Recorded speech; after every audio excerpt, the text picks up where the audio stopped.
பாபு பையா சொன்னதெல்லாம் ஞாபகம் வச்சுக்க. எல்லாம் உன் கையில தான் இருக்கு. இனிமேல் தான் நீ நடிப்புல தூள் கிளப்பணும். கெஞ்சினா மிஞ்சிக்கோ, மிஞ்சினா கெஞ்சிக்கோ. அப்படிலாம் பயமுறுத்தாத, பையன் மிரண்ட போறான். இத பாரு, சில சமயம் அடிப்பாங்க, சில சமயம் தான் கடிப்பாங்க. பயந்துட்டியா? பயந்திருந்தா உங்க கூட வந்திருப்பேனா சார்? அலே கில்லாடி, இன்னொரு விஷயம், உன் நடமாட்டம் எல்லாம் இந்த கிரவுண்ட் ஃப்ளோர்ல தான் இருக்கணும். எந்த காரணத்தை கொண்டு மாடி பக்கம் போயிடக்கூடாது. ஏய், மாடியில என்ன இருக்கு? அது வந்து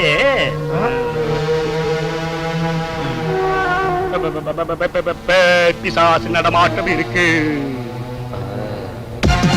பிசாசுனா எனக்கு ரொம்ப பிடிக்கும். அத பாக்கணும்னு ஆசையா இருக்கு அங்கிள். டேய், அதான் தேவையில்லாத விஷயம். போக கூடாதுன்னா போக கூடாது. கேட்டதுக்கே எப்படி கோவப்படுறீங்களே?